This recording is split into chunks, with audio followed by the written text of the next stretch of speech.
Okay, the air strut on the driver's front is down on my Rover, and I've been trying to diagnose the issue. Not certain exactly what's wrong, but I think I might have found it. The strut itself didn't look bad, and I imagine this is sort of unusual, but this rubber gasket right here is supposed to completely seal inside the strut, and the nut itself had loosened. It was almost off the top, and it had opened this gap. So I think there's a good chance that if I tighten this down, it'll reseal and my strut might be okay.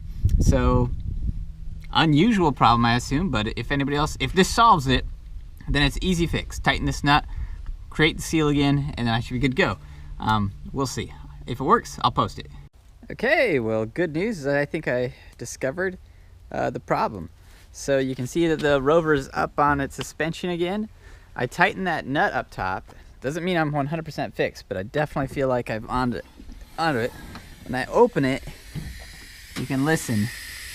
But you can see that I seated it.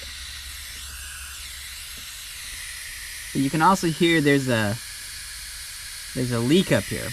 So obviously it doesn't have a good seal, but it was this up top that was causing my whole failure. Before it was like a whole half-inch gap that was just letting off a ton of air. Now it's a slow leak. Well, not too slow. I mean, it's actually pretty heavy. But I'm gonna come in here, tighten some more, see if I can finish off this leak, and then I think we got a solution.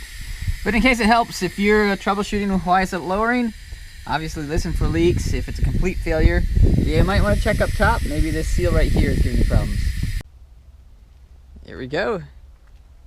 All nice and quiet now. So just had to put a little bit more torque on this and really wrench it down. I want to show you how I did that as well.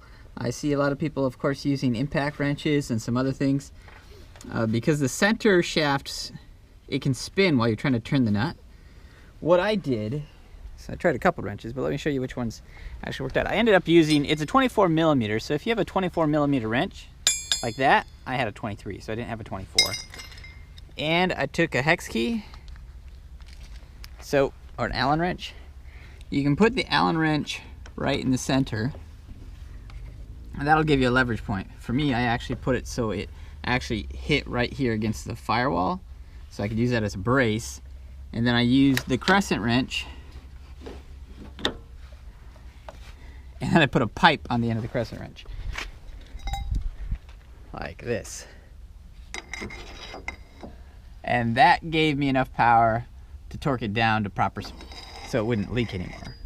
So certainly you could use an impact gun if you have one, or another device, but if need be, crescent wrench and an Allen wrench and a bit of pipe will let you take it off. Hope that helps.